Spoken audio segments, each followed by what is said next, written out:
For those of y'all that are in the chat, please say hi. And if you are new here, consider subscribing to the channel. We do segments every day. We do live shows 3 times a week. We've been doing this for the better part of 7 years, and we cover the sport here, right? We talk hardcore, serious college football. You're going to get takes. You're going to get commentary. Every now and again, you're going to get a decent interview, right? There's one on the channel right now with my buddy Joel Anderson where we talk for about 90 minutes about almost everything. It's one of my favorite conversations. It's really difficult for me to title it because we went all over the map on that. But I guarantee you, if you care about who I am, where I come from, how I got to this space, or you care even a little bit about what Joel has done in his career, which is remarkable, you need to tap in on that. And then, we'll put it out in pieces here over the next couple of days. But the 90-minute one there, I put that one up late last night because I was so excited about it. I do want to talk a bit about some predictions, some takes here. I think the first one that I want to get to is kind of a hit or miss. The statement is Georgia is playing for its college football playoff life this weekend. I think it's true. I do. I also think that Georgia's playing to be number one all at the same time. So Georgia might lose their second game before Iowa State or BYU lose their first. But their losses will be to teams that have been ranked number one in the country at some point this season, Alabama, and if they lose to Texas. But outside of that, with 2 losses, it's really difficult to make an argument that Georgia's one of the 12 best teams in college football. Because you would assume A&M, LSU, Texas, who are all undefeated in SEC play, have the inside track to make the SEC championship game. And we are taking it as kind of gospel right now that the 2 teams that make the SEC championship game and the 2 teams that make the Big Ten championship game will make the college football playoff. So you're getting 2 in. Will you get a third in? Maybe if it's Georgia, depending on how they play in Austin this weekend, which is not a gimme by any stretch, right? That's why on the thumbnail it says mess with Texas with a question mark, because I don't know if they're going to do that. I think they need a win in Austin more than Max Verstappen needs a win at COTA for their national title odds as opposed to his world championship odds. Like Max has got to lose a lot of races here. Basically, he's got to DNF at least once for Lando to try to run him down, but I don't think that's going to happen. That said, Georgia, with the loss to Alabama, they got their back already against the wall. Okay? They really, really, really need a W here. Add to this that I haven't seen Georgia play a complete game of football yet. I don't think anybody's seen Georgia play a complete game of football this season. If they play a complete game of football against Texas, they ought to win. They're talented enough on offense. They're talented enough on defense to get that thing done. Okay? Now, what has been worrisome is that they have been underwhelming on both sides of the ball against FBS competition in every game they have played this year. They have not yet had a great offense, a great defense combined against an FBS opponent. They didn't look much better against Mississippi State than they did against Alabama. And Mississippi State is not good. Not only is Mississippi State not good, the backup quarterback at Mississippi State threw for 300 yards on the Georgia defense. That's ridiculous. I don't understand that part. I can only say that they have been playing to their competition.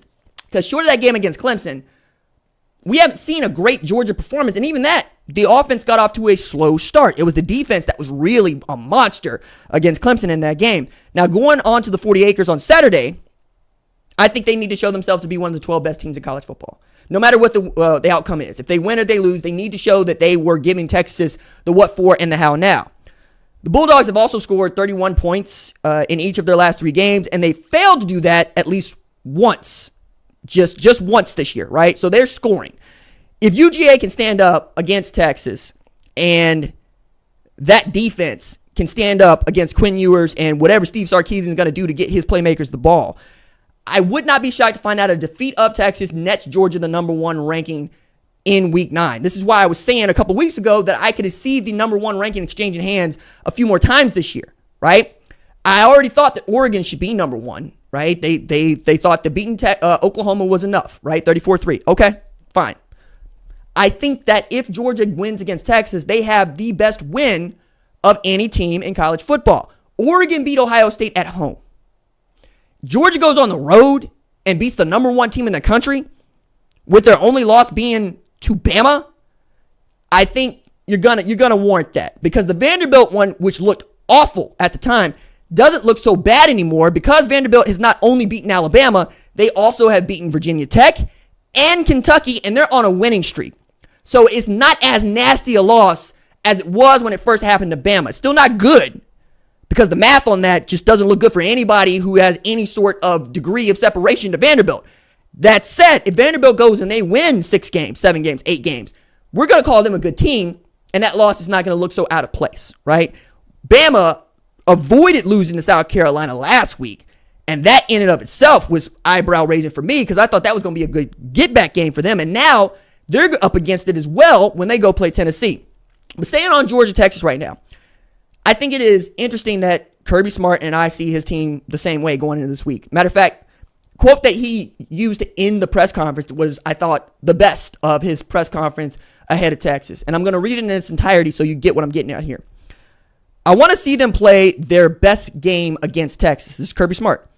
I mean, simply stated, we have not played our best game. We have not put a complete game together, and that's what every coach's goal is, right? To play our best game moving forward. That's what's going to be needed to go on the road at Texas and play. We got to play better, and that's the only goal I'm thinking about right now, how we play this week. It is a man who has been saying for years, it's hard to play football in the SEC. And he says that when they take a loss to somebody we don't think they should take a loss to in the SEC. But he also kept that. When Vanderbilt upset Alabama, he was the only coach that didn't go, that's too bad. He was the coach that said, that doesn't surprise me. The SEC is a hard place to play football. And I would have agreed with none of that until this year. Because Vanderbilt was just kind of over there. I didn't think you could call Vanderbilt an SEC program given what they have shown basically since 2013, which is nothing, not a zero. And then Clark Lee finally got that thing humming just right at the right moment, at the right time. And Vanderbilt feels like one of the best stories in college football right now. However, they know what they got against Texas. They know what it's like to try to play against Steve Sarkisian in that offense where they're going to motion people. They're going to get you out of what your look is. They're going to run RPOs. They're going to take shots, and they're going to get the ball to their playmakers. Can you make plays? I think Pete Kwiatkowski is going to watch the first 2 series that Oklahoma played against Texas and mimic it. Because Quinn Ewers did not know what he was looking at for those first 2 series. It wasn't coming to him. I think that they are better situated now, like Arkansas was better situated against Tennessee, to take advantage of what Oklahoma could not. Because Oklahoma was able to get the ball, able to give it to the offense, and the offense could do nothing, not a zip. We'll talk about it a little bit later. I've teased it, I know. But I wanted to get this there because I think that Georgia looks at Texas and they go, straight up, we think we can match up. What if Glenn Schumann can get into his bag? What if Kirby Smart can identify something that you can exploit? Remember, I'm talking about these market inefficiencies. Where is the weak link? Where can we wedge? And then where can we explode and dominate? That is how I expect Georgia's defense to approach this. And given that Carson Beck has shown he can go for 3 bills, 4 bills against good competition, let the offense do work. Mike Bobo is never going to win a Broyles Award, it seems, but he should, because what he's been able to do has been pretty outstanding in and of itself.